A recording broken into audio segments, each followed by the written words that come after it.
So let's start. आज हम देखने वाले हैं अपना lecture number 4 on work energy and power. ठीक है, तो आज हमारा कॉन्सेप्ट पार्ट फिनिश हो जाएगा। इसके बाद हम लोग नेक्स्ट लेक्चर से इसकी एक्सरसाइजेस देखना शुरू करेंगे।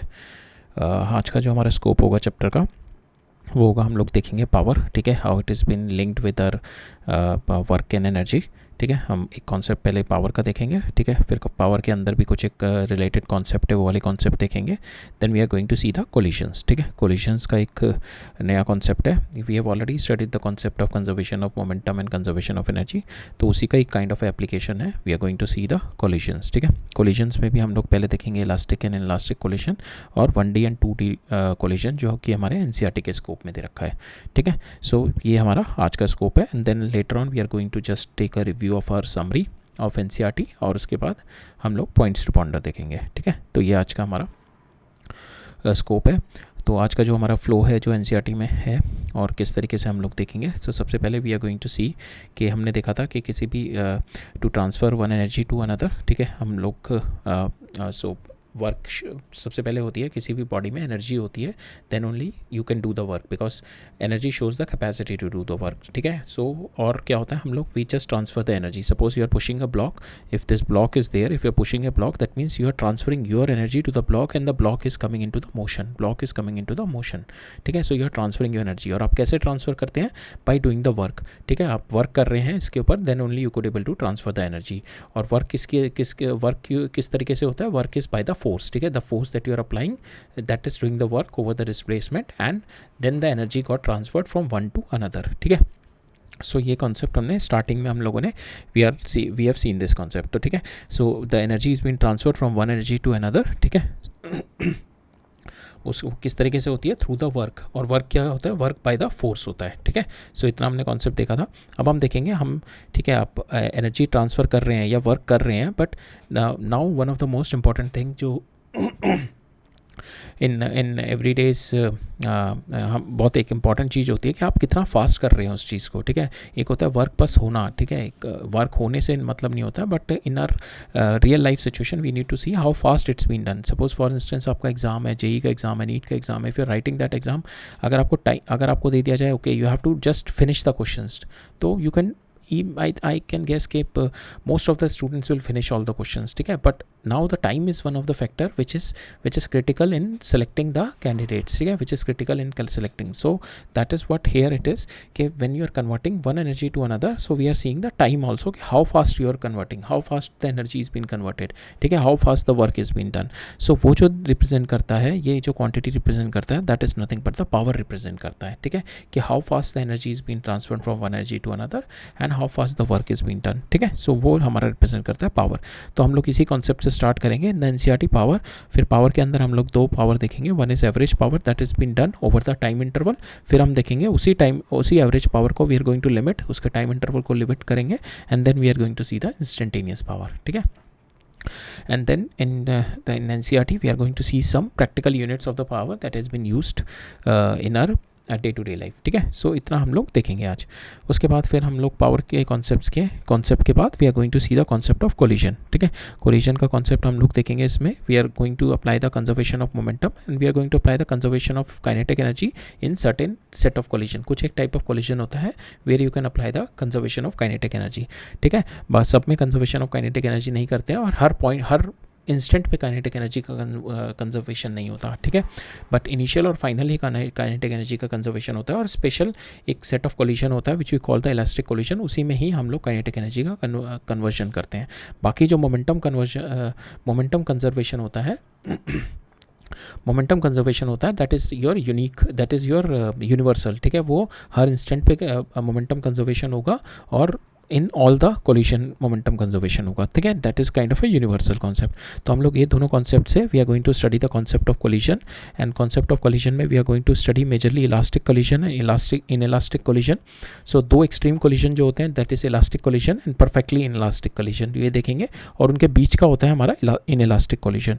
तो हम ये तीनों set of collision we are going to see in to it. ठीक है, और इन्हीं से रिलेटेड एक कॉन्सेप्ट पढ़ेंगे हम, कोफिशिएंट ऑफ रेस्टिट्यूशन। रेस्टिट्यूशन का मतलब होता है गिविंग बैक, आप कितना वापस लौटा रहे हो।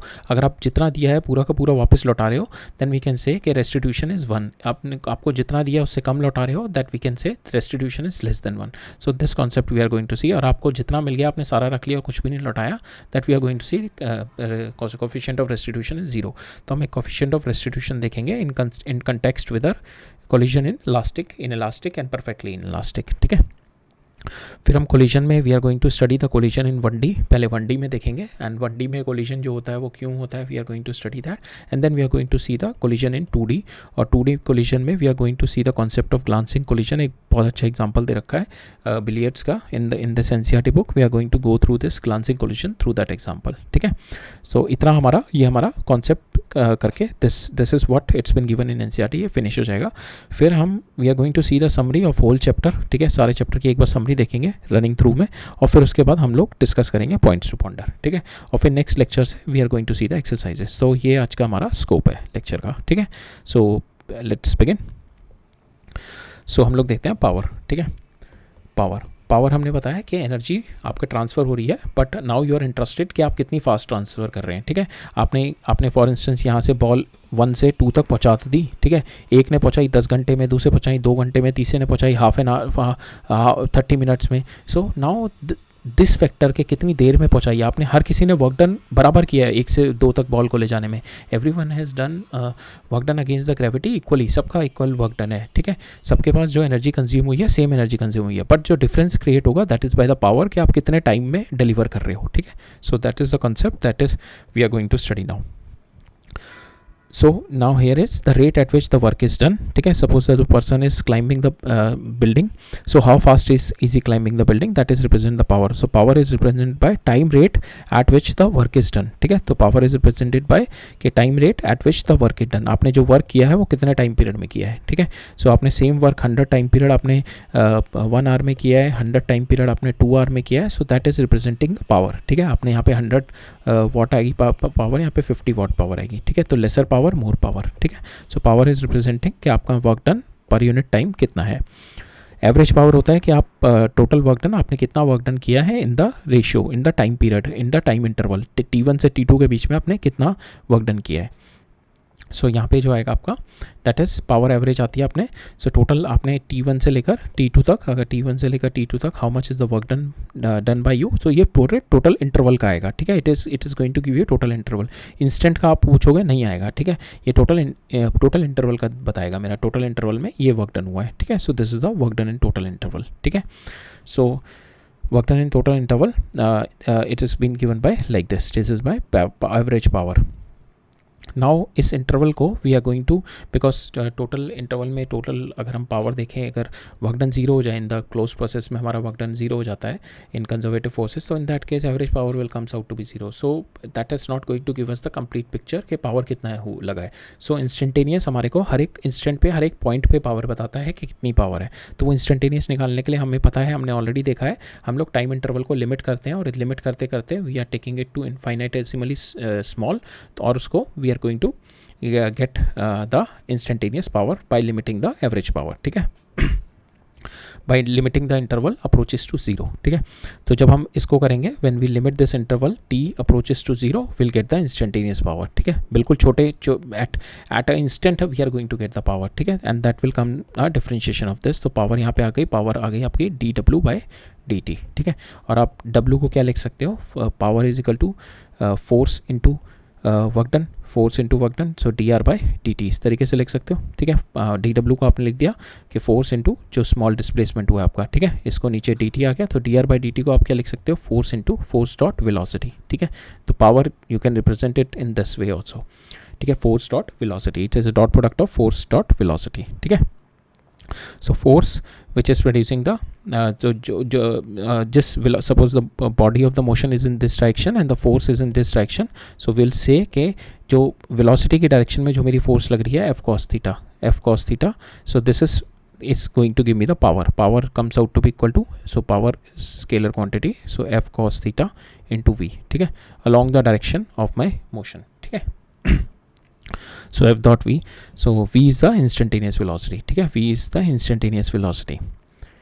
नाउ पावर की जो यूनिट्स हमारे को पावर में इतना ही दे रखा है, this is the only concept it's been given in power.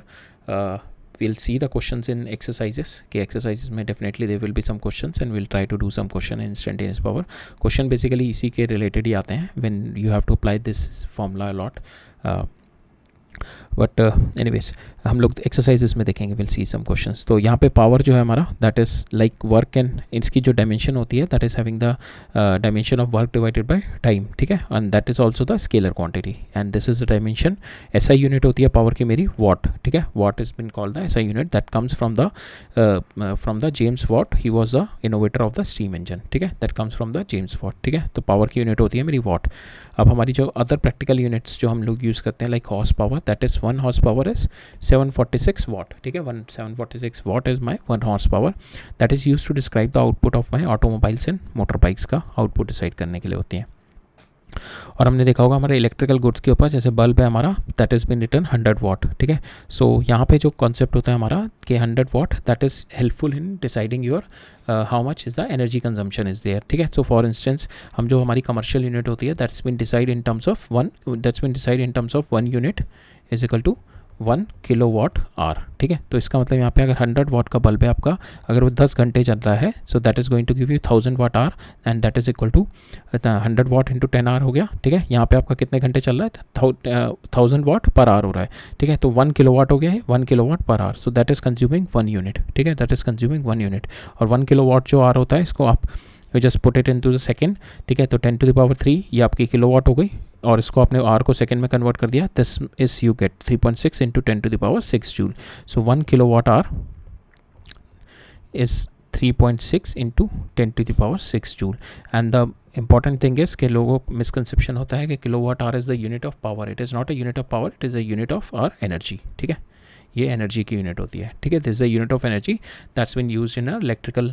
जब भी हमारे इलेक्ट्रिकल जो कमर्शियल यूनिट्स होती हैं, कमर्शियल घरों के लिए हमारे यूज़ होती है, we are going to calculate the energy consumed in terms of kilowatt hour, ठीक है. Our electrical bills carry the energy consumption in kilowatt hour, then kilowatt hour is the unit of energy not power, ठीक है. Just remember this thing because मेरे को खुद को एक जब व्हेन आई वाज स्टडिंग तो मेरे को खुद को भी ये काफ़ी टाइम तक मिथ था कि kilowatt hour is a unit of power rather than the energy.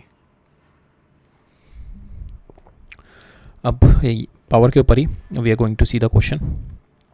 यहाँ पे क्या कह रहे हैं, elevator can carry a maximum load of 1800 kilogram, ठीक है. एलिवेटर प्लस पैसेंजर का जो maximum load it can carry this much is moving up with a constant velocity 2 metre per second से मूव कर रही है, ठीक है. This elevator is moving up with a constant velocity 2 metre per second और maximum load it can take 1800 kgs, ठीक है. तो ये हो गया mg, it can take maximum load. Frictional force opposing the motion is coming 4000 newton. तो इसके ऊपर फ्रिक्शन फोर्स अपोजिंग जो कर रहा है that is if you take this much is the friction force that is 4000 newton oppose कर रहा है ना इसके मोशन को, ठीक है. Determine the minimum power delivered by the motor, ठीक है. तो ये हु इज सो दिस ये इससे कनेक्ट होगी ना, this is been connected with some rope और रोप को जैसे इसको ऊपर कौन लेके आ रहा होगा, इसको ऊपर with some motor it is coming up, ठीक है. That motor is only supplying the energy, electrical energy आ रही है इसमें. That is why the electrical energy of the motor is converted into the mechanical energy of the lift, ठीक है. So अब मेरे को बतानी है कि इलेक्ट्रिकल जो यहाँ पे जो मेरी एनर्जी यूज़ हो रही है और द पावर जो मेरी यूज़ हो रही है that is equal to the power it's been supplied by my electrical motor, ठीक है. अब यहाँ पे पावर कितनी यूज़ हो रही है, पावर हमने देखा था power is what is my work done dw by dt, ठीक है. Power is this work done per unit time. So और यहाँ पे हमारे को we have been given force, ठीक है. और पावर हमने देखा था force into force dot V भी होता है हमारा, ठीक है. फोर्स हमारे को दे रखी है, फोर्स कौन कौन सी हमारी, दिस प्लस दिस फोर्स, और दोनों ही फोर्स मेरी इन सेम डायरेक्शन है. तो मेरी ऊपर उठाने के लिए इसको जो नेट फोर्स ऊपर उठाने के लिए इसको क्या लेना पड़ेगा मेरा, दैट इज़ 4000 प्लस mg, ठीक है. ये दोनों फोर्स को ऊपर उठाना है. This much is the force that is to pick up, this much force is moving with a velocity 2 metre per second, ठीक है. दैट इज माय वेलोसिटी, ठीक है. This plus mg into 2 that is going to give me my power, ठीक है. And this power is the mechanical power and the electrical are आपको आपको जो motor को सप्लाई करनी है, that electrical power is been converted into this much mechanical power it has to supply, ठीक है। सो अब हम देख लेते हैं इसमें how they have solved. So download force जो है एलिवेटर पे, that is nothing but mg plus friction. तो mg कितना हो गया 1800 इंटू 10 प्लस फ्रिक्शन, तो टोटल आपके पास आ गई 22,000 न्यूटन की जो नीचे पावर है, ठीक है, जो वेट प्लस आपका फ्रिक्शन जो दे रहा है, ठीक है। आपको इसी को ही ओवरकम करना है और आपको इसको एक्सेलरेट नहीं कर रहे हैं, सेम वेलोसिटी से मूव कर रहा है। सो माई जो पावर जो फोर्स होगी, जो अपोजिंग फोर्स होगी, जो जो इसको लिफ्ट कर रही होगी, that is also equal to this, because we don't have to accelerate it ना, we just have to supply the force, we just have to push it with a force that is equal to this force, so that it can move with a constant velocity, ठीक है। So my this force into velocity कितनी है मेरी 2, ठीक है। So that is my electrical power that my motor has to supply. अब now I have to find it in my horsepower. I'll divide it by 746 से इसको मैं divide कर दूंगा, I'll get 59 horsepower, ठीक है। So that is what it's been there in this question. ये मेरा हो गया, ठीक है। This is what the power. अब हम देखते हैं कॉन्सेप्ट collisions का, ठीक है। We are going to see the concepts of collision. So collision के कॉन्सेप्ट्स में देखने से पहले हमने देखा था कि हमने मोशन स्टडी किया था। Motion is always change in the position, but there are certain physical quantities यहाँ पे बता रखी हैं जो कि चेंज नहीं होती अक्रॉस द फिनोमिना, ठीक है। जो भी फिनोमिना हो रहा है 1-2 सेकेंड, तो कुछ एक फिजिकल क्वांटिटी होती है जो नहीं चेंज होती, ठीक है, which do not change in the physical process, जो क्या होती है momentum, conservation of momentum and the energy conservation. तो यहाँ पे मोमेंटम कंजर्वेशन हमने देखा था, whenever there is no external force the momentum conservation is there and the energy is been just transferred from one to another, energy is neither created nor destroyed. So यही दोनों हमारे जो principal हैं, these two principle that we are going to use to study the concept of our collisions, ठीक है। we'll apply these laws commonly to encounter phenomena that we are seeing in the collision हम लोग basically we have seen the games, हमने billiards में देखते हैं, marbles, caroms, and all these games is based on the collision, and to study the safety of the car we study the collision. So all these things we are going to utilize in the real life, ठीक है। collision हम लोग we are going to study that. So consider, आप इसको study करने के लिए first let's see the scenario, ठीक है। यहाँ पे एक बॉल है जो कि रेस्ट पे है, दैट इज़ मास m2, और एक बॉल है m1 that is moving with initial velocity. तो इसकी इनिशियल वेलोसिटी v1 हो गई and this is my initial velocity, ठीक है। और ये यहाँ पे इससे टकराई, ठीक है। इससे टकराने के बाद दिस बॉल, एक बॉल इधर मूव कर गई, तो v1 बॉल जो कि यहाँ से आ रही थी, it moved in this direction, ठीक है। तो m1 v1f दैट इज़ माई इसकी जो है मेरी फाइनल वेलोसिटी m1 की, और जो m2 बॉल है that is moved in this direction, that is my m2 final, ठीक है। so that is a collision happen. Now this collision happened in 2 dimension, ठीक है। now this collision happened in 2 dimension because now if you see the velocities are not in same line, ठीक है। जब मेरा जो collision होता है, when my coming velocities are in the same line and the going velocities are in the same line, then we can say it is a one day collision. so for instance अगर ये वाली ball यहाँ से ऐसे आ रही है और इस बॉल पे टकरा के, या तो ये दोनों बॉल साथ में एक ही डायरेक्शन में ऐसे मूव करने लगती, या ये जो मेरी बॉल है ये वाली, ये यहाँ से टकरा के वापस इधर हो जाती है और ये वाली बॉल इधर मूव करने लगती, ठीक है। तो कमिंग लाइन का जो मेरा डायरेक्शन था और गोइंग लाइन का direction, if these are in one single line, then we can say the ball is in one dimension collision. But यहाँ पे क्या हुआ, बॉल आई एंड इट जो इसकी वेलोसिटीज है, if you see it is moving in this velocity, is moving in this velocity. So this is kind of a case of my glancing collision where the collision happened not along the line, ठीक है। इनके line के centre को join करते हुए collision नहीं हुआ, collision it's happening with a glancing, ठीक है। थोड़ा साइड में collision हुआ, not along the line joining the center of both the balls, ठीक है। अब हम पढ़ते हैं यहाँ पे, will see this concept 2D collision का कॉन्सेप्ट हमारा आगे पढ़ेंगे, but this is just to demonstrate कि होता क्या है। अब हम देखते हैं इलास्टिक एंड इनइलास्टिक कोलिजन्स होते क्या हैं, ठीक है।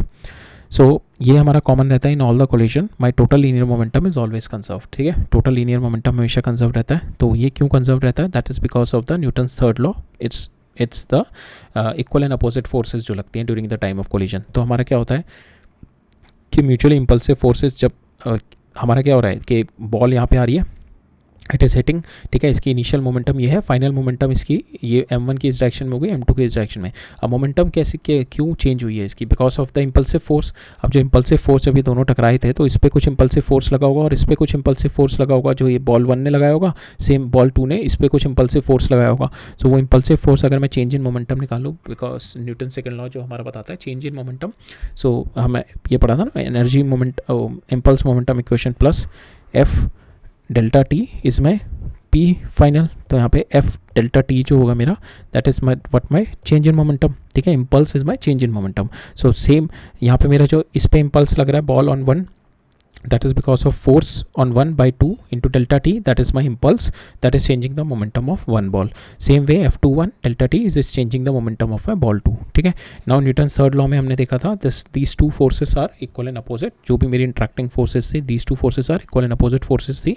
so अगर मैं इन दोनों फोर्सेस को करूँ and if I put this value p1 plus p2, ठीक है, because these two forces are equal so they get cancel, so मेरे p1 plus p2 change in momentum comes out to be equal to 0, ठीक है। so that this phenomenon, this law is conserved, this law is universal in my collision examples because of my impulsive force which are equal and opposite, ठीक है। आपकी force कितने भी complex रहे but this momentum conservation is always there, ठीक है। now अब जो मेजर डिफरेंशिएटिंग फैक्टर आता है वो आता है हमारा काइनेटिक एनर्जी पे, बिकॉज द काइनेटिक एनर्जी ही हमारा बताता है कौन सा हमारा मोशन इलास्टिक है, कौन सा मोशन हमारा इनइलास्टिक है, ठीक है। So total kinetic energy of the system not necessarily conserve नहीं होता, क्योंकि क्या होता है initial kinetic energy can be converted into other form of kinetic energy, because क्या होता है कि इस सपोज ये बॉल इसको हिट कर रही है तो इस बॉल का मे भी डिफॉर्म हो जाए, ठीक है, ये बॉल डिफॉर्म हो जाए, ये बॉल डिफॉर्म हो जाए, ठीक है, या फिर इन दोनों में हिट करने के बाद साउंड क्रिएट हो जाए, हीट क्रिएट हो जाए, तो काइनेटिक एनर्जी जो इनिशियल काइनेटिक एनर्जी है that got converted to other forms of kinetic energy, another forms of energy. तो यहाँ पे वही होता है, the impact and the deformation during the collision generate heat and sound, ठीक है। तो initial kinetic energy got transferred into another forms of kinetic energy. तो ये usual way to visualise is deformation during the collision of compressed spring.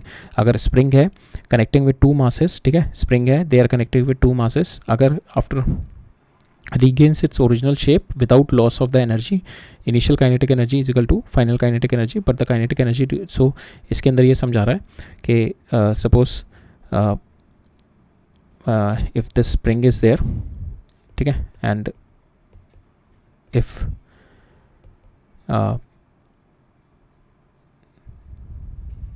so this spring is connected, इसको इस तरीके से देखते हैं, ठीक है। स्प्रिंग है यहाँ पे, द मास इज कमिंग इन, ठीक है, m1 से आ रहा है, ठीक है, अब v1 से आ रहा है ये मास, ठीक है, इसको जाके हिट करेगा, स्प्रिंग कंप्रेस होनी शुरू हो जाएगी, यहाँ तक कंप्रेस हो जाएगी, ठीक है। कंप्रेस होने के बाद फिर स्ट्रिंग कंप्रेशन के बाद एलोंगेट होगी, ये वापस आ जाएगा, ठीक है। तो कंप्रेशन के बाद अगर ये स्ट्रिंग अपने वापस सेम पोजीशन, इक्विलिब्रियम पोजीशन पे आ गई और इस पोजीशन पे जो इस ब्लॉक की वेलोसिटी इस डायरेक्शन में मेरी सेम यही वेलोसिटी रही जिससे इसने कंप्रेस किया था, जो इनिशियल वेलोसिटी मेरी v1 इस डायरेक्शन में थी, अब now v1 is in same direction, ठीक है। तो I can say there is no loss of my kinetic energy, ठीक है। और हमारी स्प्रिंग का भी जो डिफॉर्मेशन था दैट गॉट रीगेन्ड, ठीक है। सो इसमें इस एग्जांपल में वही बता रखा है कि if the spring connecting the two masses regain the original shape without the loss of the energy, then the initial kinetic energy is equal to the final kinetic energy, ठीक है। बट यहाँ पे क्या होता है ना, हमारा kinetic energy it's not constant at all the time, ठीक है, but the kinetic energy during the collision time, जब वो कोलिजन हो रहा होता है, it is not constant during that time, ठीक है, बिकॉज काइनेटिक एनर्जी इनिशियल और फाइनल पे मेरी कंजर्व्ड हो गई है, बट ड्यूरिंग द कोलिजन क्या होता है ना, डिफॉर्मेशन हो रहा होता है स्प्रिंग का, सो पोटेंशियल एनर्जी गेन हो रखी होती है, so kinetic energy got converted into potential energy because deformation हो रखी है स्प्रिंग की मेरे, ठीक है। So in that case kinetic energy is, though this is also an important point कि kinetic energy during the collision it is not constant, ठीक है, बट इट इज़ कॉन्स्टेंट जब वो इनिशियली जब वो डिफॉर्म होना शुरू हुआ, और डिफॉर्मेशन के बाद जो है स्प्रिंग मेरी डिफॉर्म होने के बाद वो अपनी टोटल रीगेन कर गई पोजीशन, और मेरे दोनों जो मेरा मास है, एक मास ले लो, दो मास ले लो, and they attain the same velocity, ठीक है। तो उस केस में वी कैन से कि this is an elastic collision, the kinetic energy का कोई लॉस नहीं हुआ मेरा, because the my spring regained इस पोजिशन, ठीक है, स्प्रिंग ने अपनी पोजिशन रीगेन कर ली, ठीक है। स्प्रिंग ने पहले कंप्रेस हुई, कंप्रेस होने के बाद उसकी डिफॉर्मेशन स्टार्ट हुई, काइनेटिक एनर्जी कन्वर्ट हो गई मेरी पोटेंशियल एनर्जी में। सो हमने देखा काइनेटिक ड्यूरिंग द कोलिजन जो टाइम पीरियड है मेरा, जब ये ब्लॉक मेरा आके इसको स्प्रिंग को हिट कर रहा है, ठीक है। तो स्प्रिंग मेरी क्या हो रही है, या स्प्रिंग मेरी कंप्रेस हो रही है, स्प्रिंग कंप्रेस हो रही है। जब स्प्रिंग कंप्रेस हो रही है दैट मीन्स ये वाले टाइम पीरियड में my kinetic energy is not conserved, ठीक है। यहाँ पे क्या हो रहा है, kinetic energy is been converted into my increasing potential energy of the spring, ठीक है। पोटेंशियल एनर्जी स्प्रिंग की बढ़ते जा रही है। फिर जब स्प्रिंग मेरा फाइनल पोजीशन पे वापस, स्प्रिंग मेरा फाइनल पोजीशन पे स्ट्रेच होके सेम उसी पोजीशन पे आ गया, एंड द कंप्लीट जितनी भी जो मेरी ओरिजिनल पोजीशन पे आ गया मेरा, कोई भी मेरा डिफॉर्मेशन नहीं हुआ स्प्रिंग में, then in that case only we can say कि kinetic energy is been conserve, ठीक है। बट एक इंपॉर्टेंट पॉइंट ये याद रखना कि kinetic energy during the collision is not at all conserved, ठीक है, even in the elastic collision, ठीक है।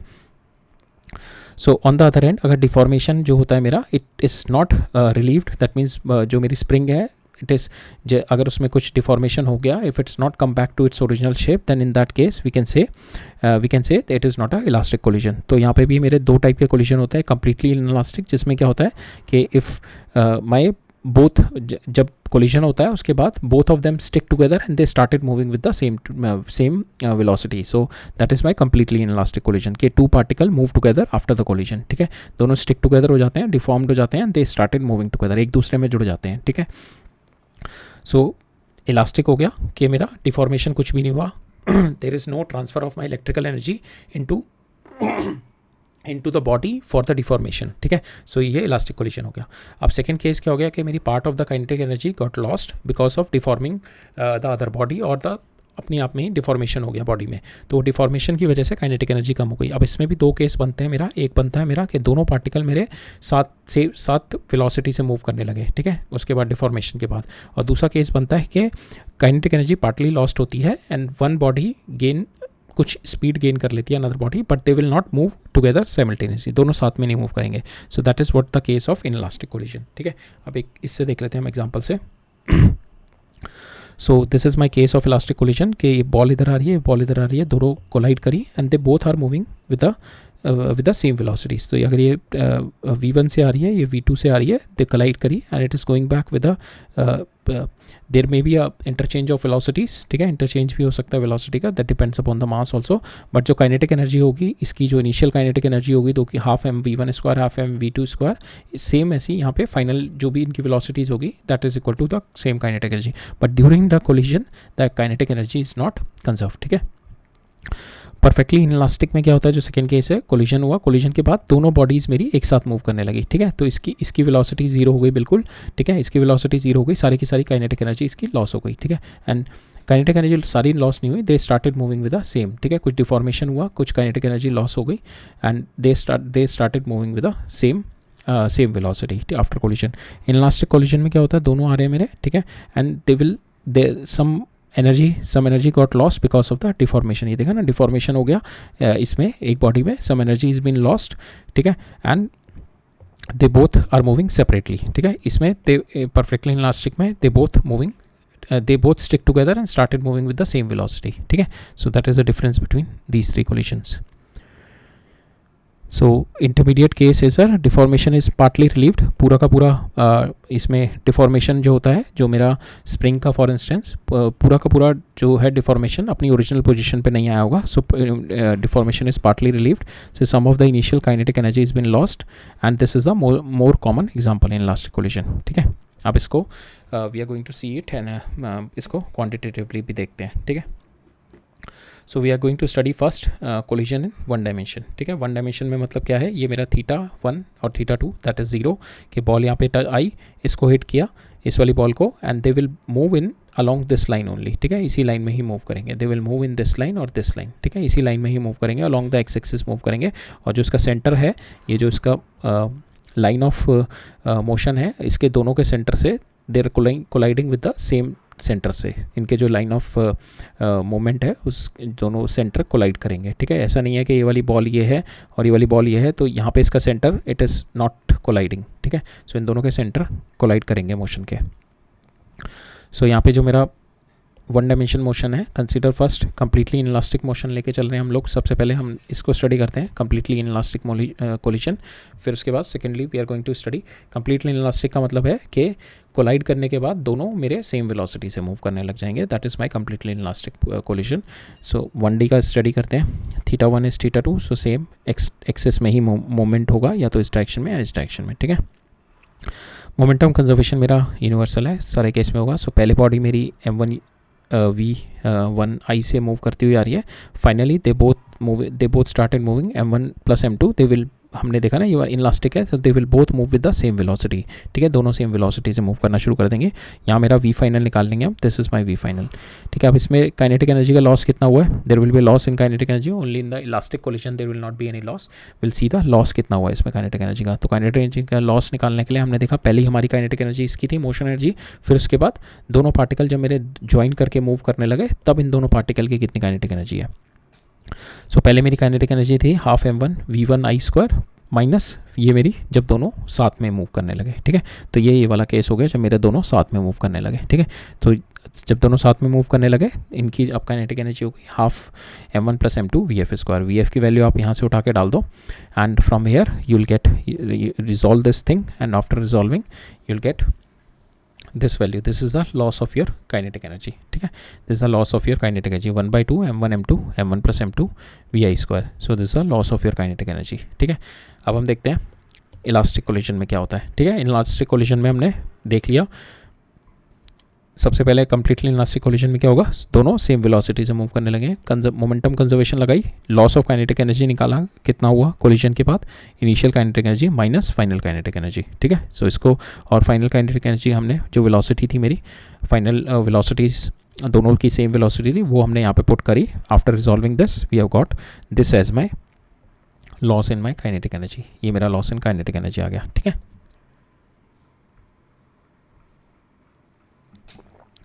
अब हम देखते हैं नेक्स्ट केस इलास्टिक कोलिशन का, ठीक है। इलास्टिक कोलिशन का केस देखते हैं, ये वाला case. Now we are going to see this case के देयर, सो अभी हमारा ये है, ये रेस्ट पे है, हम जो कंसिडर करके चल रहे हैं कि 1D मोशन, ये वाला भी रेस्ट पे है, ठीक है। सो दैट मीन्स ये वाला रेस्ट पे है मेरा भी, ठीक है। And this is rest after colliding, they both are moving with some velocity. So ये सपोज v1 से मूव करेगा, ये v2 से मूव करेगा, ये u1 से आ रहा है और ये इसकी वेलोसिटी अभी 0 है, ठीक है। ये इसकी वेलोसिटी 0 है, रेस्ट पे है मेरा सेकंड पार्टिकल, इसको कोलाइड किया and they both started moving with v1 and v2, but their direction of motion will be along the, जिस डायरेक्शन से पहले ये आ रहे थे सेम एंगल सेम डायरेक्शन में ही दे विल स्टार्टेड मूविंग, ठीक है। ये सेम डायरेक्शन में ही मूव करेंगे ये, ठीक है। इनका कोई एंगुलर डिफ्लेक्शन नहीं होगा, ठीक है, because we are considering the 1D case. So इस केस में देखते हैं, इस केस में हमारा एक और एडवांटेज हो जाता है, we can apply the kinetic energy conservation, ठीक है। इलास्टिक में काइनेटिक एनर्जी कंजर्वेशन हम लोग लगा सकते हैं इनिशियल एंड फाइनल पे, ठीक है। कोलिशन के बाद, कोलिशन से पहले एंड कोलिशन के बाद, during collision we can not apply this, collision से पहले कोलिशन के बाद, ठीक है। तो हम कोलिशन से पहले और कोलिशन के बाद momentum and kinetic energy conservation लगाते हैं।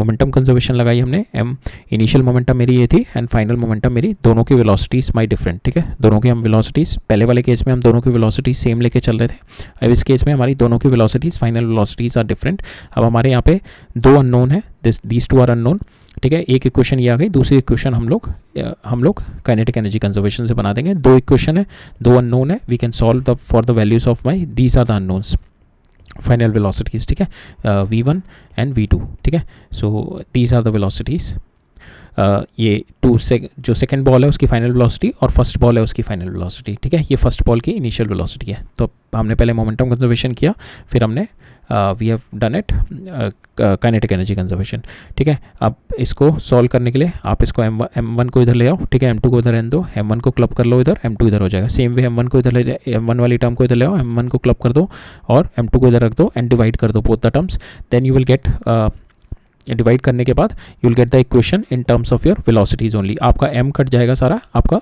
वेलोसिटी के टर्म्स में you will get this equation, ठीक है। आपको वेलोसिटी की एक वैल्यू आ जाएगी वेलोसिटी की, and you put this value of this velocity in equation this, ठीक है। इसमें वेलोसिटी डाल के then you can get the value of your v1f, ठीक है। आप ये v2f की वैल्यू इसमें उठा के डाल दो। सो यहाँ पे आपके पास v1f का एक v1f में वैल्यू आ जाएगी फिर, ठीक है। v1f की वैल्यू आ जाएगी, v1f की वैल्यू उठा के जो भी आपकी आएगी आप फिर से इसी इक्वेशन में डाल दो, यहाँ पे हेयर v1f की वैल्यू डाल दोगे and you will get the value of your v2f, ठीक है। सो इसको वैल्यू डाल के हमारा जो v1f आया दैट इज़ जो बॉल 1 थी उसकी final velocity I m1 minus m2 divide by m1 plus m2 into initial velocity of my ball 1, ठीक है। और मेरी बॉल 2 की फाइनल वेलोसिटी कितनी आई 2 m1 initial velocity of ball 1 divide by m1 plus m2, ठीक है। You can memorise this also, ठीक है। सेम कॉन्सेप्ट आप इस तरीके से भी लगा सकते हैं कि अगर आप सेकंड बॉल को रेस्ट पे ना माने, आप सेकंड बॉल को भी मोशन पे मान लो, तो यहाँ पे हम लोग एक क्वेश्चन लिखेंगे, फिर m2 v2i और फिर यहाँ पे भी हम लोग हाफ m1 v2i का होल स्क्वायर, ठीक है। ये क्वेश्चन हम लोग लिख देंगे। सेम वही कॉन्सेप्ट है, आप m1 को क्लब कर लो, m2 को क्लब कर दो, दोनों क्वेश्चन को डिवाइड कर दो, you will get the result. पहले आप एक वेलोसिटी में रिजल्ट निकाल लो, ठीक है, एक वेलोसिटी में रिजल्ट निकाल लो, मतलब v2f निकाल लो in terms of your v1 and vli, ठीक है, इन टर्म्स में v1i इसमें रिजल्ट निकाल लो। फिर वो रिजल्ट आप इसमें फर्स्ट में डाल दोगे, you will get the value of your velocities, ठीक है। अब इस केस में हमारी these are the velocity that we have got. यहाँ पे हमारे पास दो अननोन थे, ये दोनों अननोन थे, we have got both the unknowns. और हमारे पास नोन क्या क्या था, हमारे पास m1 m2 and my initial velocity of my ball 1, ये तीनों मेरे नोन थे, ठीक है। So these 3 are knowns, these 2 are unknowns. अब हम थोड़े स्पेशल केसेस देखते हैं। 2 मासेस आर इक्वल, अगर मेरे दोनों मास इक्वल हो गए that means this factor will get 0, ठीक है, ये 0 हो जाएगा। तो दैट मीन्स माई पहली बॉल आके रेस्ट पे हो जाएगी, the first ball comes to rest, और now this will get equal. So my second की जो वेलोसिटी होगी वो फर्स्ट वाली वेलोसिटी हो जाएगी। दैट मीन्स जब मेरी दोनों बॉल टकराएंगी तो मेरी जो पहली वाली बॉल है वो रेस्ट पे आ जाएगी, और दूसरी वाली जो बॉल है that will gain the velocity of my first ball, ठीक है। So that means the second ball will get the initial velocities after on collision, ठीक है। पहली वाली बॉल जो आ रही होगी वेलोसिटी से वो रेस्ट पे हो जाएगी, दूसरी बॉल उसकी वेलोसिटी गेन कर लेगी, ठीक है। So this is my case 1। Second case है, अगर मेरा जो सेकंड मास है this m2 is quite bigger, ठीक है, this m2 is very much bigger than m1, ठीक है, और ये इससे बड़ा है, तो then I can neglect this value को, और दिस वैल्यू को नेग्लेक्ट कर सकता हूँ। तो यहाँ पे मेरी v1f आएगी मेरी minus v times of li। So that means कि जो मेरी फाइनल वेलोसिटी 1 की आ जाएगी वो, जैसे ये इस डायरेक्शन में अगर मूव कर रहा है 10 मीटर पर सेकेंड से, तो उल्टा वापस मूव कर जाएगा 10 मीटर पर सेकेंड से, ठीक है। सो दैट इज़ व्हाट कि if one mass is, if मेरा जो रेस्ट पे मास रखा हुआ है वो बहुत बड़ा मास है मेरा, तो ये वाली अगर 10 मीटर पर सेकेंड से बॉल आ रही है तो यहाँ से टकराने के बाद ये 10 मीटर पर सेकेंड से वापस हो जाएगी, ठीक है। So the one mass dominates if m2 is greater than m1, सो मेरी पहले की वेलोसिटी वापस अपनी लौट जाएगी, और दूसरी जो होगी मेरी, if will take this as m2 is very much greater than 1, so this term, this m1 will be almost 0, ठीक है। so we can take this term as 0, so हमारी जो velocity of 2 आएगी मेरी 0 हो जाएगी। तो मेरी velocity of 2 मतलब ये बड़ी वाली बॉल बिल्कुल नहीं मूव करेगी, और छोटी वाली बॉल इस पर टकरा के वापस घूम जाएगी, ठीक है। ये बड़ी वाली बॉल पे कोई चेंज इन वेलोसिटी नहीं आएगा, और जो छोटी वाली बॉल है वो इनिशियली अगर मेरे 10 से आ रही है, 10 मीटर पर सेकंड से इधर मूव कर रही है, टकराने के बाद वो इधर 10 मीटर पर सेकंड से मूव करने लग जाएगी, अपोजिट वेलोसिटी ट्रांसफर हो जाएगा। So this set of cases we are going to see a lot when there is a collision between wall and the ball, ठीक है, तो फ्लोर एंड द बॉल, तो उस वाले केस में we'll see this set of case, ठीक है। हम उस केस में उस वाले केस में ये वाला एग्जाम्पल काफ़ी पढ़ते हैं, ठीक है। अब हम क्वेश्चन देखते हैं, काफ़ी इंटरेस्टिंग क्वेश्चन है, स्लोइंग डाउन ऑफ न्यूट्रॉन्स, ठीक है। कॉन्सेप्ट यही था हमारा। अब हम 2D का कॉन्सेप्ट देखेंगे, पहले ये क्वेश्चन देखते हैं, फिर उसके बाद we are going to study the concept of a 2D। इसके अंदर क्या कह रहा है मेरा 6.12 example, slowing down of neutron in the nuclear reactor, ठीक है। न्यूट्रॉन की स्पीड जो होती है इनिशियल ये होती है, it must be slow down, इसको स्लो डाउन करना पड़ता है। क्यों स्लो डाउन करना पड़ता है? So that it can be easily, so इसको स्लो डाउन करना पड़ता है। Why it needs to be slow down? So that it can easily be interact with my uranium, ठीक है। जब यूरेनियम से इंटरेक्ट करेगा तभी, अगर वो बहुत फास्ट होगा तो यूरेनियम के साथ इंटरेक्शन नहीं हो पाएगा, तो उसको पहले मेरे को न्यूट्रॉन को स्लो डाउन करना पड़ता है, तब ये इनके साथ इंटरेक्ट करता है, तब फिजन होता है, ठीक है। तो अब मेरे को ये दिखाना है कि show that the neutron can lose most of his kinetic energy in the elastic collision with the light nuclei, ठीक है। लाइट न्यूक्लियाई के साथ जो अगर इसका कोलिजन होगा यहाँ पे मेरा, दैट मीन्स कि इनिशियली अगर ये इतनी वेलोसिटी कैरी कर रहा है और फाइनल इसको मेरे को we have to bring it down to 10 to the power 3, तो ये मेरा maximum loss of my energy होगा, maximum most energy will be lost when I am using the light nuclei. और मेरे को कंपेयर करना है ड्यूट्रियम एंड कार्बन के बीच में कि कितना percentage of my energy loss हो रहा है, ठीक है। दैट मीन्स के न्यूट्रॉन का कितना लॉस हो रहा है एंड गेन कितना हो रहा है ड्यूट्रियम में, ठीक है, और न्यूट्रॉन में लॉस कितना हो रहा है और गेन कितना हो रहा है अगर मेरा कार्बन का आइटम हो, ठीक है। सो ये दोनों केसेस हमारे को बताने हैं, ठीक है। सो हमने देखा D2O जो कि मेरा ड्यूटेरियम है, heavy water is been used और the graphite is been used as a moderator to slow down the speed of our neutrons, ठीक है। तो अब हम देखते हैं, I will proceed with the question, will proceed with the solution. तो यहाँ पे हमने देखा इनिशियल काइनेटिक एनर्जी कितनी थी, मेरे को इनिशियल वेलोसिटी दे रखी है, मास इनिशियल वेलोसिटी हमारे को दे रखी है, मास हम लोग will take the mass because deuterium का mass is 2 times of my neutron का मास, ठीक है। और इसका जो होगा मेरा कार्बन का will be 6 times of that. अब हम नहीं, कार्बन का विल बी 12 टाइम्स, कार्बन का will be 12 times of that, नहीं 6 टाइम्स ऑफ दैट, 6 न्यूट्रॉन्स होगा 6 टाइम्स ऑफ दैट, ठीक है। कार्बन का, ड्यूटेरियम का इज 2 टाइम्स ऑफ दैट। सो यहाँ पे हम लोग लेके चलते हैं, पहले initial kinetic energy of the neutron कितनी थी मेरी, हाफ m1v जो इनिशियल थी मेरी 10⁻7, इसको मैंने स्लो डाउन कर दी, फाइनल काइनेटिक एनर्जी कितनी हो गई अब मेरी यहाँ पे हाफ m1v, ये मेरी फाइनल कितनी थी 10⁻3, ठीक है। अब यहाँ पे this is my so final kinetic energy is this much. अब सो जस्ट सेकेंड, नहीं सो यहाँ पे इनिशियल काइनेटिक एनर्जी थी मेरी, ठीक है, और उसके बाद कोलिजन हुआ, कोलिजन के बाद जो मेरी फाइनल काइनेटिक एनर्जी आई, the final kinetic energy comes out, final kinetic energy हम कैसे निकालेंगे, विल सी के there is a collision happening between the neutron and the deuterium, ठीक है। तो इन दोनों के बीच में जो कोलिजन हो रहा है, this is eight the rest, ये रेस्ट पे है, दिस इज मोशन, ठीक है। सो हमने ये वाला केस देखेंगे हम, elastic collision, we are considering the elastic collision, will see this case, ठीक है। सो इस केस में विल सी के 1 की वेलोसिटी कितनी चेंज हो जाएगी, and this velocity we need 10⁻3 चाहिए हमारे को, ये वाली वेलोसिटी, ठीक है। तो हम ये वाला केस देखेंगे अब, ठीक है, ये वाला case we are going to see, the final velocity will be this one, ठीक है। सो इनिशियल वेलोसिटी थी उसकी half m1v1 initial square, final हो गई मेरी। अब मैं फाइनल में I will just put this value, ठीक है, ये वाली वैल्यू जो हमने यहाँ पे निकाली थी, this value that we have taken, so this is my final, ठीक है, फाइनल ऑफ 1, ठीक है। So this my final, we just put this value, this your final velocity. अब आपको निकालना है काइनेटिक एनर्जी लॉस कितना हुआ है, बिकॉज लॉस निकालना है और हमें ये दिखाना है कि ड्यूटेरियम में कम लॉस हुआ है, कार्बन में ज़्यादा हो रहा है लॉस मेरा, when I am considering this as my slowing down, इसको स्लो डाउन करने के लिए if I am using the deuterium.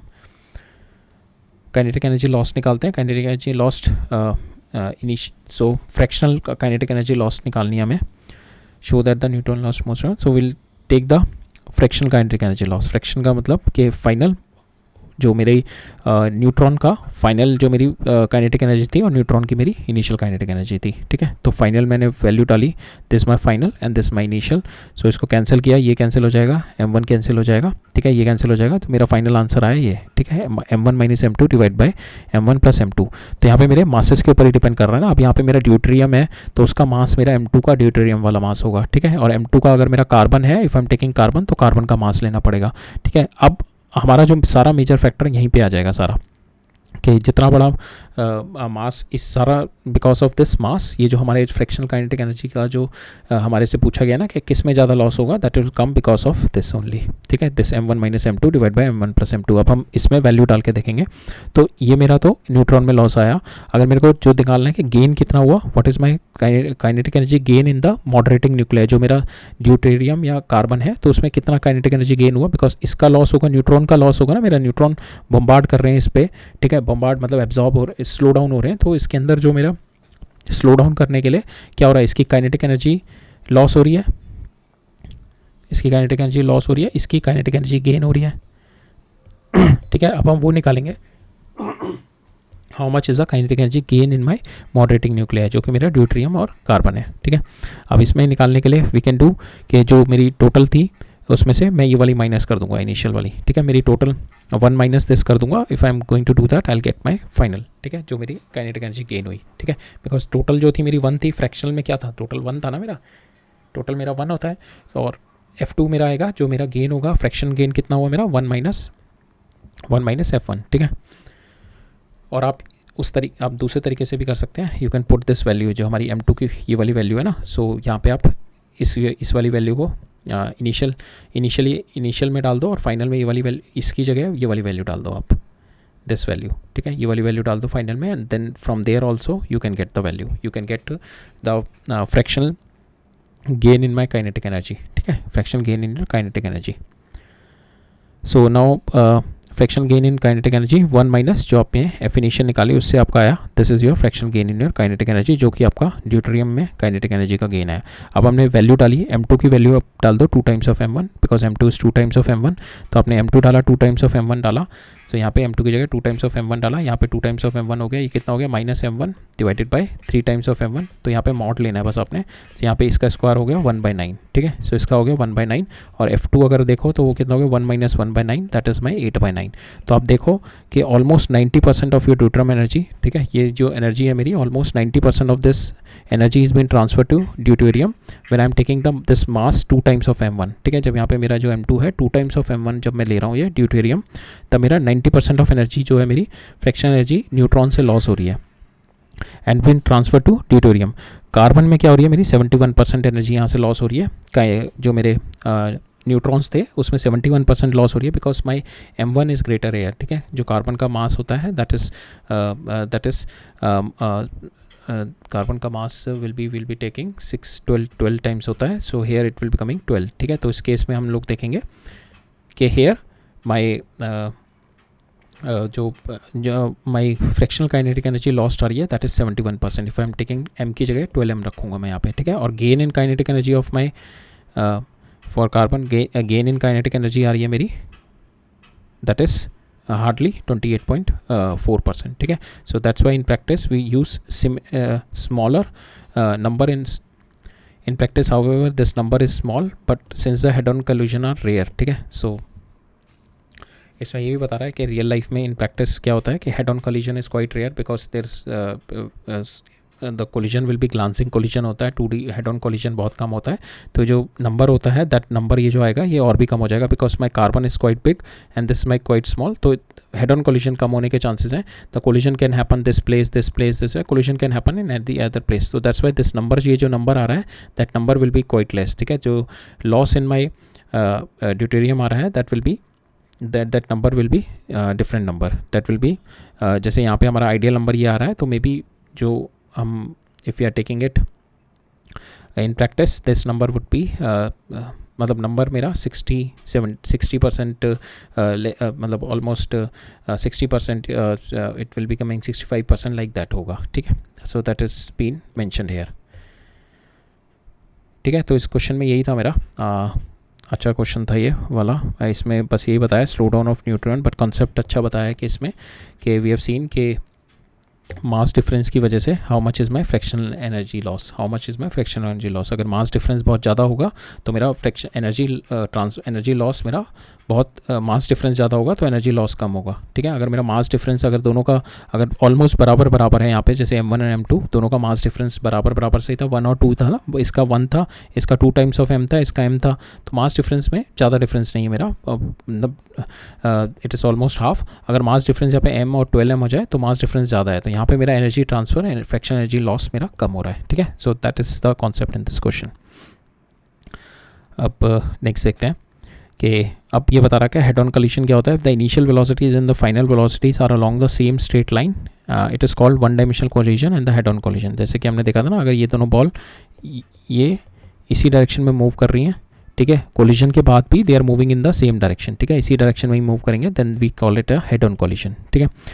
In the case of small spherical bodies, this is possible, but the direction of travel in body 1 passes through the center of the body 2 which is at the rest. तो ये कह रहा है कि small spherical bodies में it is possible जब when मेरे जो बॉल है उसका इसका जो सेंटर है जो मोशन का इट इज़ इसके सेंटर पे जब इस दोनों का सेंटर जब सेम ही होगा तभी ये हेड ऑन कोलिजन होगा, ठीक है। इसका जो सेंटर है और जो मोशन कर रहा है इन दोनों का सेम सेंटर का लाइन जॉइनिंग में ही मोशन होना चाहिए।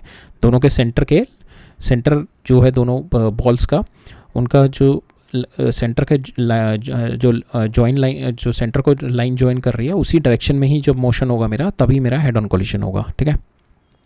So in general 1D head on collision is quite rare, so collision is that's why in general the collision is 2 dimensional and the initial and the final velocities will be in the plane not in the same line, ठीक है। अब हम देखेंगे concept हम collision in 2 dimension का देखते हैं।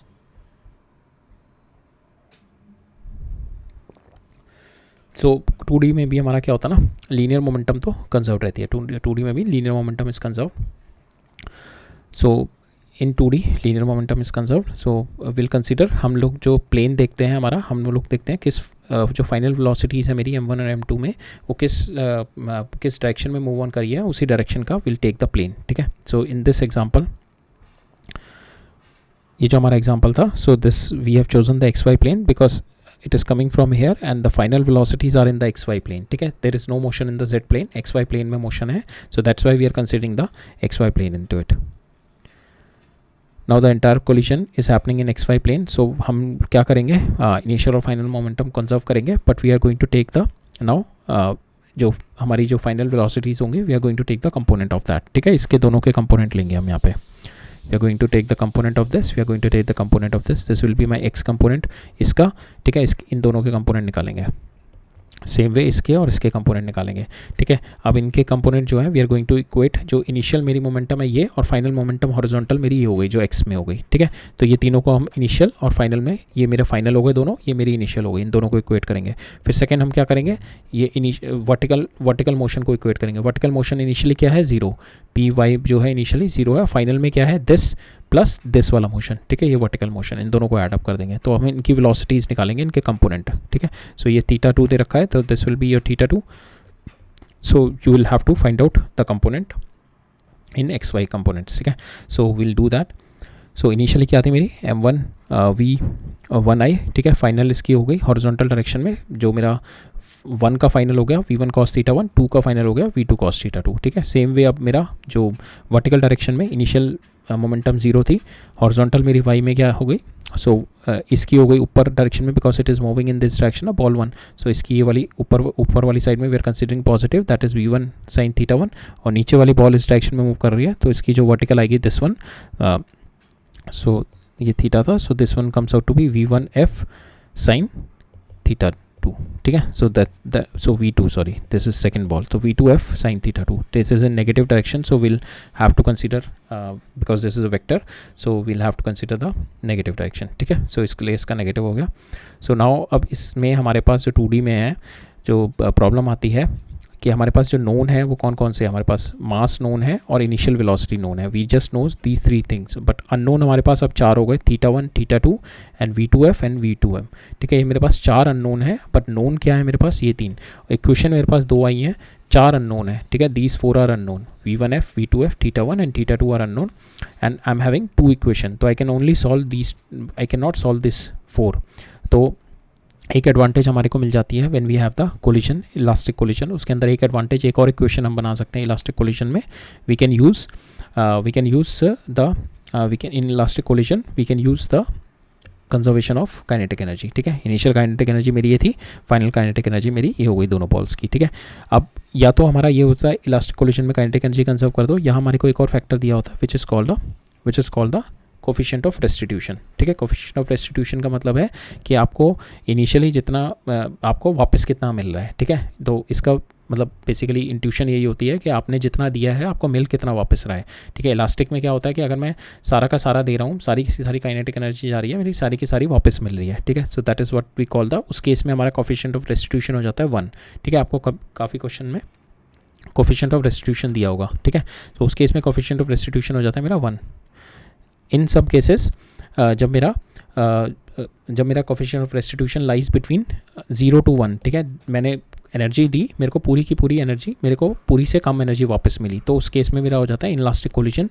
सो उसमें आपको कोफिशिएंट ऑफ रेस्टिट्यूशन में भी 0.5, 0.6 इस तरीके से दे दिया जाए, ठीक है। और कोफिशिएंट ऑफ रेस्टिट्यूशन जो तीसरा होता है परफेक्टली इनलास्टिक वाला केस होता है, उसमें होता है 0, आपने जो एनर्जी दी वो सारी की सारी लॉस्ट हो गई, ठीक है। वहाँ पे मेरा कोफिशिएंट ऑफ रेस्टिट्यूशन होता है एनर्जी नहीं, कि रेस्टिट्यूशन का मतलब ये होता है आपने जितना दिया आपको कितना वापस मिला, आपको पूरा का पूरा वापस मिल गया, सो पूरी की पूरी वेलोसिटीज़ वापस आ गई आपकी, ठीक है।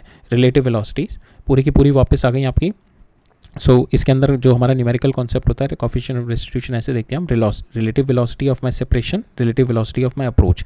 अगर तो मेरी 2 बॉल हैं, ये दे आर कमिंग, ये सपोज इसकी वेलोसिटी मेरी u2 है, ये u1 है, तो इसके अंदर and after hitting it is moving here after hitting, so this is my v1, this is my v2, ठीक है। सो यहाँ पे मेरा अप्रोच क्या हो गया, that means this ball is approaching, कितने हमें यहाँ पे नीचे ये लेनी है, velocity of relative velocity of separation divided by relative velocity of my approach, that is my coefficient of restitution, ठीक है। सो इसका जो इंट्यूशन होता है वो होता है कि मेरे को कितना वापस मिल रहा है, ठीक है।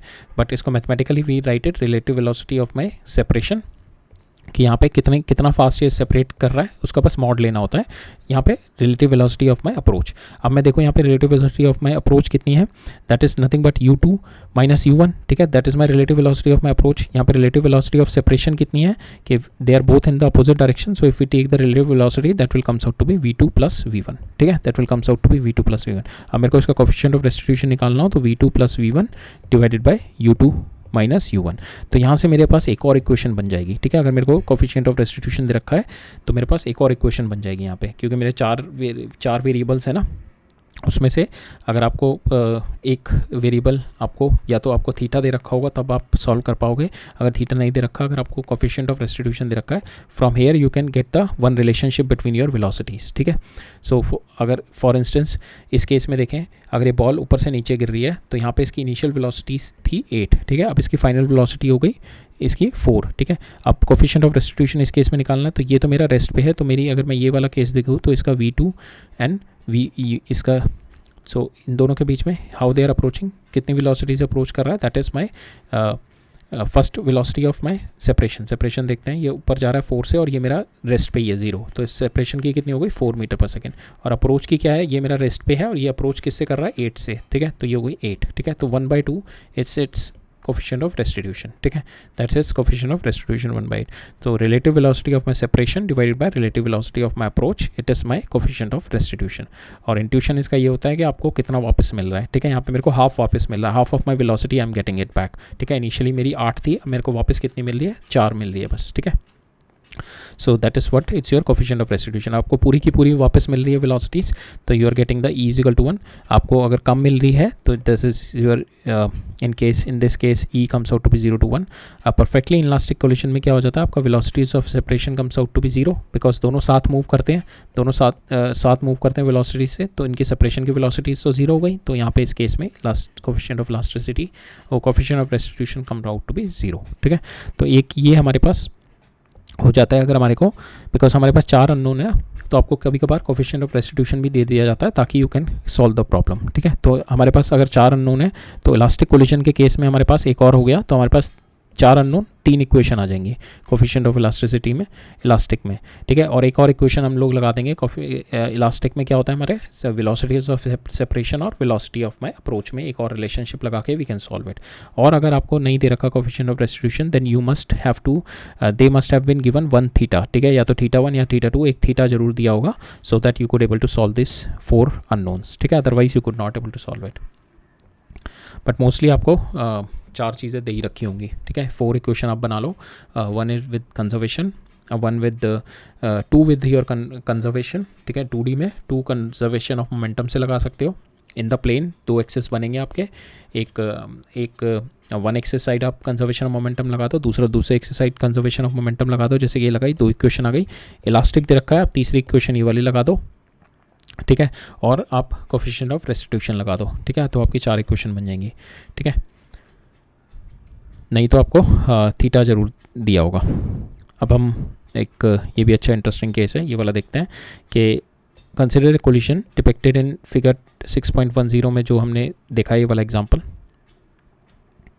This example. So we'll have to consider this figure. So ये रेस्ट पे है, दिस इज मूविंग, ठीक है। दिस इज माई बिलियर्ड्स में होता है, this is my cue, this is my target and I have to hit it in a manner कि it should go and hole में चला जाए and which is making an angle of 37 degree, ठीक है। It is making an angle of 37 degree. So how it is going to hit it, if इसको किस तरीके से हिट कर रहा है, इस तरीके से हिट कर रहा है कि ये जो मेरी बॉल है it is going with a velocity, with some velocity it will go and it is going to go inside this, जो मेरा होल होता है it will go inside that hole and this hole is at 37 degree, ठीक है।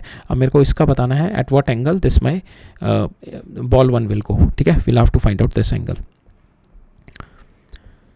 सो यहाँ पे ये दे रखा है, consider the collision between 2 billiard balls of equal masses. यहाँ पे इक्वल मासेस दे रखे हैं। Ball 1 is called Q, while the second ball is called the target. The billiard player wants to sink the target, ठीक है, in the corner pocket which is at an angle 37 degree. The collision is elastic and we are not considering the friction and the rotational motion is not important. We are only considering the translation motion. और मेरा angle दे रखा है ये, and so that means जो second ball है मेरी ये जो सेकंड बॉल है that will move at 37 degree, ठीक है। 37 डिग्री दे रखा है ना यहाँ पे, एक एंगल दे दिया आपको। सो ये 37 डिग्री दे रखा है यहाँ पे। अब आपको क्या निकालना है,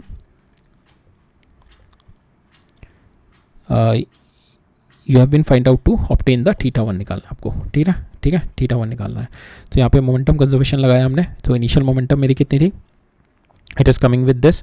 फाइनल मोमेंटम कितनी हो गई, we are not resolving them into the vectors, इनके एक्सेस में हम लोग रिजॉल्व नहीं कर रहे हैं, हम लोग डायरेक्ट इसके वेक्टर्स लिख रहे हैं। तो ये मेरी हो गई सपोज v1 इनिशियल, ठीक है, that is equal to v1 final plus v2 final, ठीक है। हम लोग इसको वेक्टर में लिख रहे हैं, we are not splitting it into their components. अब इसको रिजॉल्व नहीं कर रहे हैं। अब हम क्या करेंगे, we are multiplying it by their own self vector, ठीक है। इसको इससे मैं 1i से मल्टीप्लाई कर रहा हूँ और इसको मैं इसी के सेम वेक्टर से मल्टीप्लाई करूँगा, v1f, इनका डॉट प्रोडक्ट लेंगे, सो v2f, ठीक है। So we are multiplying it, so इसको मल्टीप्लाई किया लेफ्ट साइड में, और हमें पता है कि हम डॉट प्रोडक्ट जब लेते हैं that will comes out to be, इसका जो होगा is comes out to be mod, इसका मॉड का स्क्वायर। सो इसका हो गया v1i का होल स्क्वायर। अब इसको राइट हैंड साइड में क्या करेंगे, इसका डॉट प्रोडक्ट लेंगे, ठीक है। तो इसका डॉट प्रोडक्ट लेंगे तो क्या होगा, इसका मॉड का स्क्वायर हो जाएगा, ये हो गया। फिर इसका और इसका लेंगे डॉट प्रोडक्ट, इसका और इसका डॉट प्रोडक्ट लेंगे, that will comes out to be 2v1 v1f v2f। अब आपस में दोनों को वेक्टर का डॉट प्रोडक्ट लेंगे, so that is going to, because we need to find out the angle निकालना ना इन दोनों के बीच में, ठीक है। मेरे को ये वाला एंगल तो पता है 37 डिग्री, ठीक है, विच इज़ माई v2f, ठीक है। मेरे को ये वाला एंगल निकालना है v1f वाला, तो ये टोटल एंगल मेरा यहाँ से आ जाएगा, ठीक है। This total angle is going to, we are going to, because this total angle is nothing but, जब मैं इसको ओपन अप करूँगा तो v1f v2f cos थीटा बनेगा ना ये।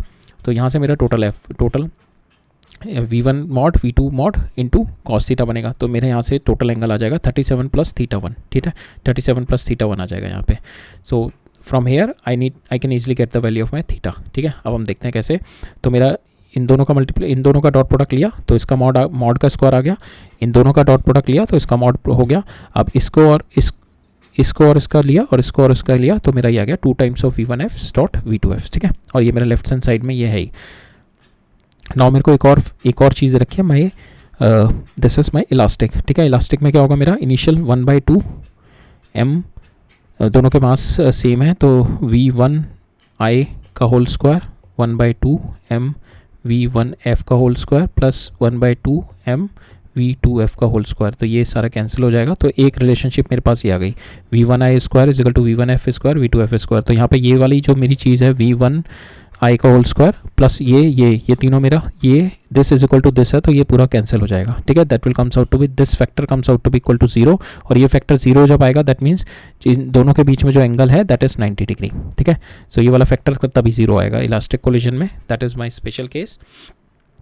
मैंने ये लिखा, इसको मैंने ओपन अप कर दिया 2v1 vf, इसका मॉड में डाल दिया plus this is my cos theta 1 plus 37 degree, ठीक है। इन दोनों के बीच का जो एंगल है मेरा, ठीक है। इसके बिकॉज इनिशियल बॉल ऐसे आ रही थी, ये वाली बॉल रेस्ट पे पड़ी हुई थी, now this ball is moving here in this direction and this, ये 1 बॉल है मेरी, ये 2 बॉल है, ये 1 बॉल है। आफ्टर कोलाइडिंग 1 बॉल मेरी इस डायरेक्शन में चली गई, ये मेरी 2 बॉल जा रही है and which is making an angle 37 degree here, ठीक है। अब इन दोनों के बीच का एंगल मेरा कितना होगा, थीटा 1, ये थीटा 1 है, थीटा 1 प्लस 37 डिग्री, ठीक है। और ये मेरे इलास्टिक कोलिजन है, तो ये मेरा इक्वल है, तो ये प्लस v1i का होल स्क्वायर ये कैंसिल हो जाएगा।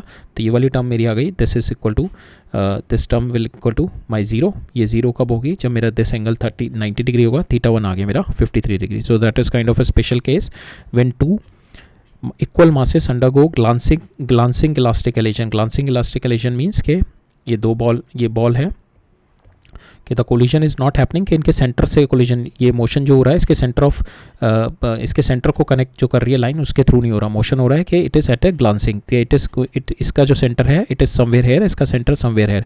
तो ये जब मूव करेगा तो इसको it is not hitting the line of joining them, ठीक है, उसके ऊपर या नीचे कोई जॉइन हिट करेगा। So that is what we call the glancing collision with one of them at the rest, ठीक है। तो ये रेस्ट पे जो बॉल रखी है तो ये इसको ये इधर मूव कर रही है, ये रेस्ट पे रखी है, तो इधर आके इसको ऐसे हिट कर जाएगी, तो दैट मीन्स ये इधर मूव करेगी और ये वाली इधर मूव कर जाएगी। सो ये ग्लांसिंग कोलिजन हो गया। हेड ऑन कोलिजन जब होगा जब दोनों के सेंटर ज्वाइन कर रहे हैं वाली लाइन पे ही मोशन हो रहा है, ठीक है। अगर यहीं पे मोशन हो रहा है तब हेड ऑन कोलिजन होगा।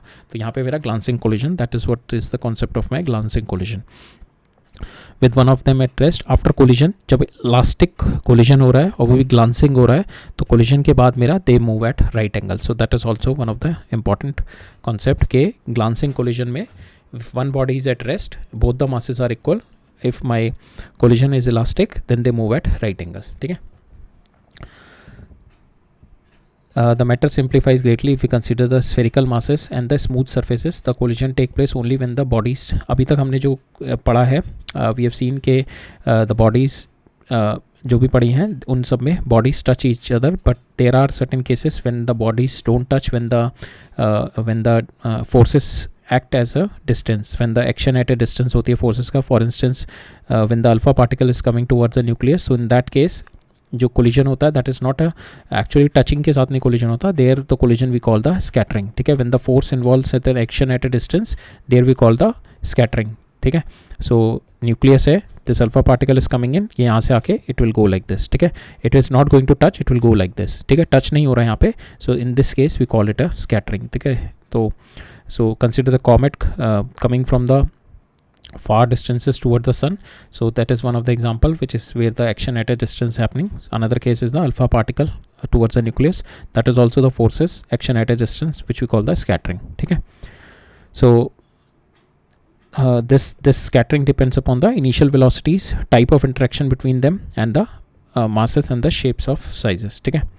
So that's all for today. That's all. It's almost 1 hour. I think we'll discuss our summary and points to ponder in the next lecture then. हम लोग नेक्स्ट लेक्चर में discuss करेंगे, it's almost 1 hour, ठीक है। फिर next lecture में discuss करेंगे, will wrap it up today. So हमने आज क्या क्या डिस्कस कर लिया, we have seen power discuss कर लिया हमने, we have seen the average power, we have seen the instantaneous power अगर हर इंस्टेंट पे चाहिए, and we have seen this formula comes out to be equal to F dot V, और उसके ऊपर हमने we have seen one question also, and we have seen के why the power is required, energy transfer से ही काम क्यों नहीं चल रहा, और द वर्क डन अगर हो रहा है तो what is the need for the power, that is what we have seen, because we wanted to see how fast my power is been transferred, oh my energy is being transferred, that's what we wanted to see. Then we have seen the collision, हमने फिर concept देखा था collision का। collision में हमने देखा था momentum conservation and kinetic energy conservation से we have seen build up elastic and inelastic collision, और एक हमने कॉन्सेप्ट देखा coefficient of restitution का, which is going to help us in solving the 2D problems, ठीक है। और we have seen the glancing collision in 2D, ठीक है। अब ये वाला जो पॉइंट है हमारा समरी और points to ponder, we are going to see it in the next class, ठीक है। हम लोग नेक्स्ट क्लास में देखेंगे because it's already 1 hour, right? Oh, okay, all right, thank you.